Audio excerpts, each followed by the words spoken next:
ওরা আমাদেরকে চারটা গোলক ধাঁধায় ফেলে রেখেছে। অটোম্যানদেরকে ধ্বংস করার পরে, খেলাফা ব্যবস্থা ধ্বংস করার পরে যারা আমাদেরকে চারটা দেবতা দিয়ে দিয়েছে। আমি শব্দটা দেবতা বললাম এই অর্থে, কারণ এই মন্ত্রগুলোর আমরা তন্ত্র মন্ত্রগুলোর পূজা করছি আমরা। ওই আইয়ামে জাহিলিয়াতে যেমন ছিল লাত, ওজ্জা, হবল আর মানাত, সেই আইয়ামে জাহিলিয়াতে যেমন ছিল লাত, ওজ্জা, হবল আর মানাত, ঠিক এইভাবে খেলাফত ব্যবস্থা ধ্বংস করার পরে তারা আমাদেরকে প্রথম দিয়েছে জাতীয়তাবাদ, মানে ন্যাশনালিজম। এর মধ্য দিয়ে আমাদেরকে বিভক্ত করে ফেলেছে তারা।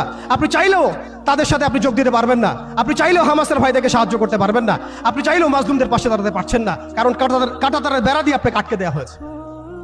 এরপরে ওরা আমাদেরকে গিলিয়ে দিয়েছে ধর্মনিরপেক্ষতাবাদ। এই মতবাদ দিয়ে মানুষকে ধর্মীয় জীবনে ইসলামের মধ্যে সীমাবদ্ধ করা হয়েছে।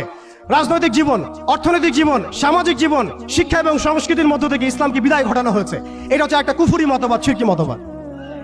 এরপর দেওয়া হয়েছে আমাদেরকে কমিউনিজম। আমাদের অনেক ভাই এটা বুঝেন না, এটা একটা বৈশ্বিক পুঁজিবাদ। এর মধ্য দিয়ে আপনাকে সুদখোর বানানো হয়েছে এবং নাস্তিক বানানো হয়েছে, আল্লাহ থেকে আপনাকে সরিয়ে ফেলা হয়েছে।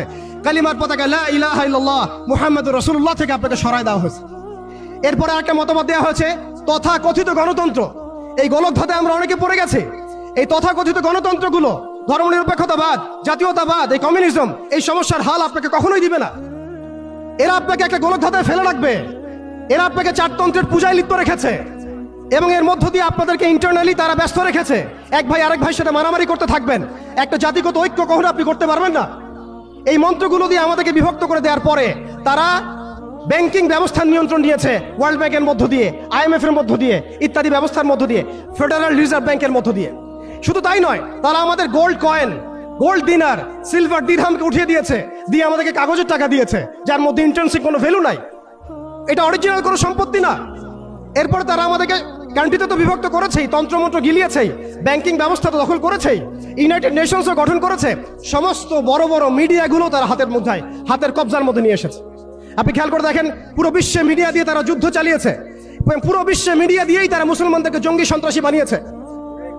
পুরো বিশ্বে বড় বড় মিডিয়াগুলোর মধ্য দিয়ে তারা মুসলমানদেরকে জঙ্গি এবং সন্ত্রাসী বানিয়েছে। এটা সত্য কথা, সবাই জানি আমরা এগুলো। আমরা সত্যের পথে দাঁড়াই, এখনো সময় আছে। আল্লাহ পাক আমাদেরকে বোঝার তৌফিক দান করেন। এরপর তারা প্রযুক্তিগত নিয়ন্ত্রণ নিয়েছে। আপনি দেখেন AI সিস্টেমের মধ্য দিয়ে ঘরে বসে কিবোর্ডের একটা ক্লিপের মধ্য দিয়ে দূর থেকে একটা মানুষকে বোম মেরে উড়িয়ে দিচ্ছে। আপনি এটাকে কিভাবে নিচ্ছেন? এরা প্রযুক্তিগত উৎকর্ষের দিকে এতদূর চলে গিয়েছে যে ঘরে বসে তারা যে কোনো মানুষকে হত্যা করার এখতিয়ার নিয়ে নিয়েছে। সমস্ত মুসলিমদের ডেটা, সমস্ত মুসলিমদের তথ্য, সমস্ত মুসলিম কান্ট্রির ইন্টারনাল যে অ্যাক্সেসগুলো, এই সমস্ত কিছু তাদের নখদর্পণে চলে আসছে শুধুমাত্র প্রযুক্তিগত উৎকর্ষের মধ্য দিয়ে। শুধু তাই নয়, ব্যাংকিং সিস্টেম, প্রযুক্তিগত উৎকর্ষ, মিডিয়া ছাড়াও তারা শিল্প, সংস্কৃতি এবং